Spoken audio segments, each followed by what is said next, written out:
మోకాల నొప్పులకు ఎటువంటి సర్జరీ లేకుండా ఎపియాన్ పెయిన్ క్లినిక్ అందిస్తున్న అత్యాధునిక చికిత్స.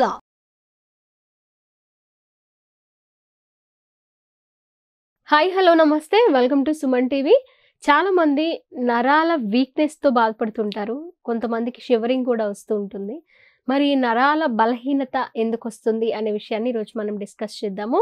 మనతో పాటు ఉన్నారు సీనియర్ వైద్యులు డాక్టర్ రాజేశ్వరి గారు, సురక్ష ఆయుర్వేద అండ్ పంచకర్మ స్పెషలిస్ట్. మాట్లాడేద్దాం. నమస్తే మేడం. నమస్తే అమ్మా. అంటే మీ నరాల వనకడం, వీక్నెస్ ప్లస్ వనకడము, తిమ్మిర్లు ఇవన్నీ ఉంటూ ఉంటాయి చాలా మందికి. అవి ఏంటంటే చాలా చిన్న ప్రాబ్లమే కదా అని ఇలా వదిలేస్తూ ఉంటారు. అంటే చాలా సివియర్ అయిన తర్వాత మాత్రమే హాస్పిటల్కి వెళ్ళడం అలా చేస్తారు. దానివల్ల ఏంటంటే ప్రశాంతంగా పడుకోలేరు, కూర్చోలేరు, ఏంటో పిచ్చి పిచ్చిగా అనిపిస్తూ ఉంటుంది. అసలు కారణం ఏమై ఉండొచ్చు, ఎలా ట్రీట్మెంట్ తీసుకోవాలి అంటారు? అంటే ఈ నరాలకు సంబంధించిన వ్యాధులు అంటే వాత వ్యాధుల్లో ఒక రకమైనటువంటి ఎక్స్ట్రీమ్ అనమాట. జనరల్గా వాత వ్యాధులు అనేవి నొప్పులు క్రియేట్ చేస్తాయి మనకి. మెడ నొప్పి, నడుము నొప్పి, మోకాళ్ళ నొప్పులు, ఇవన్నీ నొప్పులు వస్తాయి కదా.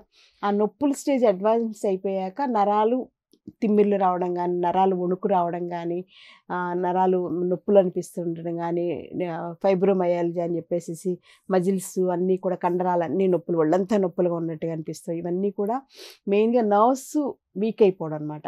నర్వస్ వీక్నెస్ అంటాం కదా. మెయిన్ సింపుల్గా చెప్పాలంటే నర్వస్ వీక్నెస్ అనే పదం అందరికీ తెలుసు. సో నర్వ్స్ ఎందుకు వీక్ అవుతున్నాయంటే మనం తీసుకునేటువంటి ఆహారంలో మంచి న్యూట్రియంట్స్ లేకపోవడం వలన వస్తుంది ప్రాబ్లం. చాలా మందికి ఏంటంటే 3 పూట్ల అన్నమే తినడమే అలవాటు. సో పాత రోజు అది అన్నం తినడం కూడా తప్పని అనుకోవడానికి లేదు. పాత రోజుల్లో ఏంటంటే ముడి బియ్యం అన్నం వాడేవాళ్ళు, దంపుడు బియ్యం వాడేవాళ్ళు. సో అప్పుడు మనకి భారతదేశం వ్యవసాయ దేశం కాబట్టి అన్నమే మనకి మెయిన్ ఇది.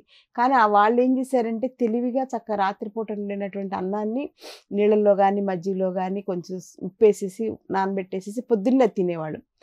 అది మనకి ప్రేవుల్ని ప్రొటెక్ట్ చేస్తుంది అనమాట. ప్రేవుల్లో ఎటువంటి గట్లో ఎటువంటి గట్ మైక్రోబియం అంటాం కదా, అవన్నీ కూడా బాగుండేలాగా కేర్ తీసుకుంటుంది.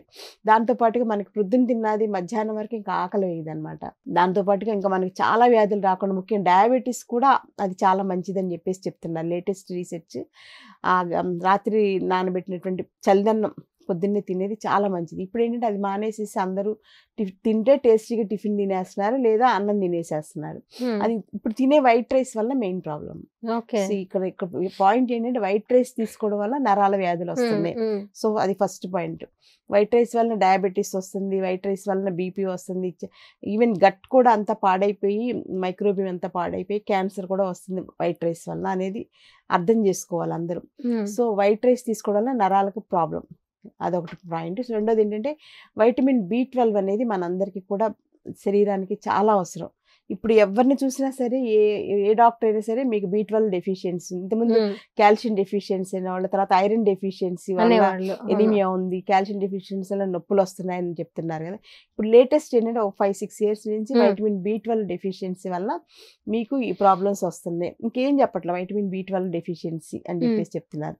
అదేంటంటే ఆటోఇమ్యూన్ డిజార్డర్ లాగా శరీరం అంతా శక్తి లేకుండా అయిపోవడం, రకరకాల రుగ్మతలు కలిగించడంతో పాటుగా నరాలు కూడా ఎఫెక్ట్ అవుతున్నాయి.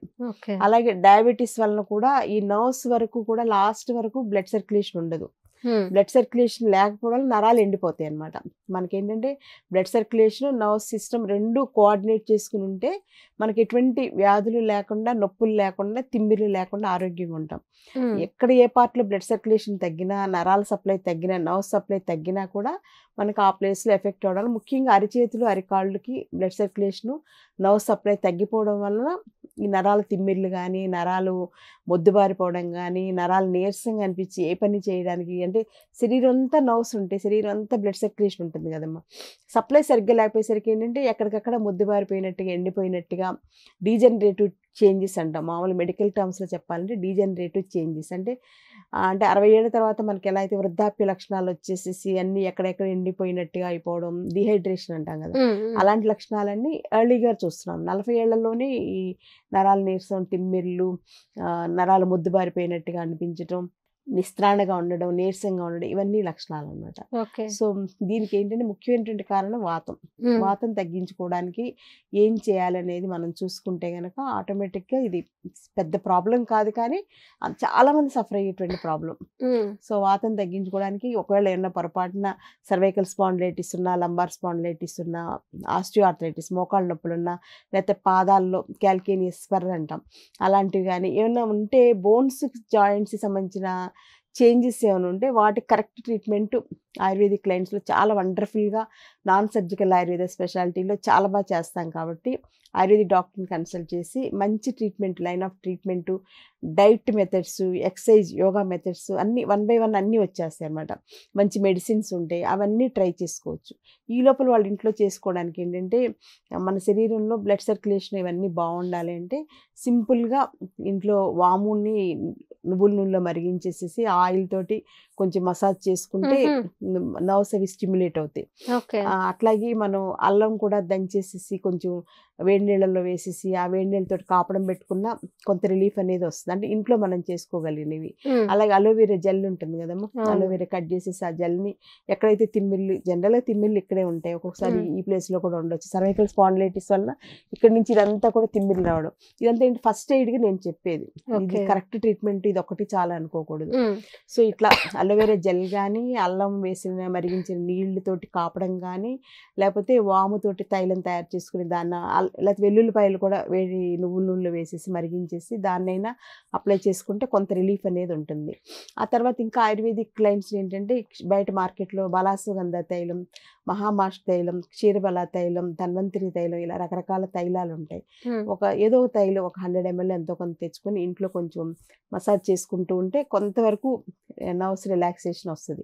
ఓకే. కానీ అది పూర్తిగా ట్రీట్మెంట్ కాదు. సో మనం ఏంటంటే రూట్ని పట్టుకోవాలి. ఆయుర్వేదంలో ఏంటంటే విశిష్టత, దానికి కారణం ఏంటనేది చూసుకుంటే మంచి ఆయుర్వేద డాక్టర్ని కన్సల్ట్ చేస్తే మీకు అసలు ఈ నరాల తిమ్మిర్లకు కానీ, నరాల నీరసానికి కానీ కారణం ఏంటో చెప్తారు. కాబట్టి అప్పుడు వాళ్ళు లైన్ ఆఫ్ ట్రీట్మెంట్ ఏదైనా మంచి ట్రీట్మెంట్ అడ్వైజ్ చేస్తారు, లేదా మందులు ఏమైనా అడ్వైజ్ చేస్తారు. అశ్వగంధ క్యాప్సూల్స్ కానీ, స్ట్రెస్ కామ్ అని, ఇలా రకరకాల మెడిసిన్స్ ఉంటాయి. అలాంటి మెడిసిన్స్ కానీ, లేకపోతే వాత రసనాది వాదం కానీ, లేకపోతే దశమూల అరిష్ట, రకరకాల మెడిసిన్స్ చాలా ఉన్నాయి.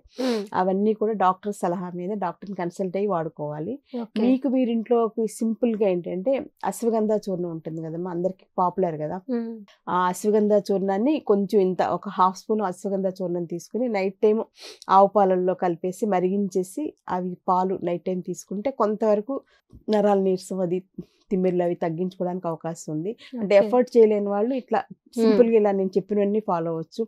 ఏమాత్రం ఎఫర్ట్ చేయగలిగినా శరీరం అంతా డ్యామేజ్ అవ్వకుండా చక్కగా మంచి ఆయుర్వేదిక్ లైన్ ఆఫ్ ట్రీట్మెంట్స్ కానీ, మెడిసిన్స్ కానీ డాక్టర్ సలహా మీద వాడితే అస్సలు నరాలు తిమ్మిర్లు కానీ అన్నీ తగ్గించుకోవచ్చు. 60 ఏళ్ళు వచ్చినా 20 ఏళ్ళ వయసు వాళ్ళలాగా చక్కగా యాక్టివ్ వాళ్ళ పనులన్నీ వాళ్ళు చేసుకోవాలి. 60 ఏళ్ళు వచ్చాక ఏంటంటే మనం ముందు ముందు ఏమైపోతాము, మనకి ఎలాగా ఎవరి మీద డిపెండ్ అవుతాం. పిల్లలేమో అక్కడ అమెరికాలో ఎక్కడ ఉంటాయి, ఉన్నా మనకి చేసే టైం ఉండదు. అంత ఓపికగా ఉన్న పిల్లలు 99% లేనట్టు అనుకోవాలి, 1% ఉన్నారేమో. సో మనకు మనం సొంతంగా జీవించాలంటే Ayurveda is the best method అనమాట. అందుచేత ఆయుర్వేదాకి సంబంధించినవన్నీ మంచి విషయాలు అవగాహన పెంచుకుంటే డెఫినెట్గా ఈ నరాల తిమ్మిర్లు కానీ, నరాల నీరసం కానీ పెద్ద ప్రాబ్లం కాదు. అలాగే కొంచెం ప్రాణాయామ, మెడిటేషన్ ఇవన్నీ కూడా చేసుకుంటూ ఉంటే చాలా బాగుంటుంది. మీరు ఒకవేళ ఓపిక ఉండి కొంచెం స్ట్రెచ్చింగ్ ఎక్సర్సైజ్ చేయగలిగితే ఎండ తగిలే టైంలో చిన్న చిన్న సింపుల్ ఎక్సర్సైజెస్ ఇలాంటివి ఇవన్నీ పాదాలకి డాక్టర్స్ని కన్సల్ట్ చేస్తే చెప్తారు. ఏదైనా బలవంతంగా చేయొద్దు, అందరూ చేస్తున్నారు కదా నేను చేసేద్దాం అన్నీ చేయకూడదు. ఇట్లా సింపుల్గా ఇప్పుడు నేను 4 టైప్స్ చూపించాను కదా, అట్లా నడుంకు కూడా ఇట్లా అటు ఇటు తిప్పుతా, సింపుల్గా ఇలా ఇలా 2 సార్లు చేసి పర్వాలేదు అనుకుంటేనే చేయాలి. బలవంతంగా చేస్తే అక్కడ ఏదైనా టేర్ అయిందంటే ఇంకా మామూలుగా ఉండదు, సర్జరీకి వెళ్ళాలి, చాలా ప్రమాదం.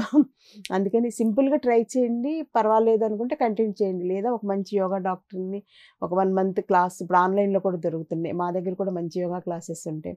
ఆన్లైన్ క్లాస్ 1 month జాయిన్ అయితే మీకు చక్కగా అడ్వర్టైజ్మెంట్ ఒలిచిపెట్టినట్టు చెప్తారు, అవి రెగ్యులర్ ప్రాక్టీస్ చేసుకోవచ్చు. అలాగే ప్రాణాయామ మెడిటేషన్ కూడా కరెక్ట్గా చేసుకుంటే ఇలాంటి వాతజ వ్యాధులు, నరాల తిమ్మిర్లు సంబంధించినవన్నీ కూడా తగ్గించుకుని ఇంట్లో పని హ్యాపీగా చేసుకుంటూ మనం ఆరోగ్యంగా ఆనందంగా జీవించవచ్చు. Okay madam, thank you so much. Thank you అమ్మా.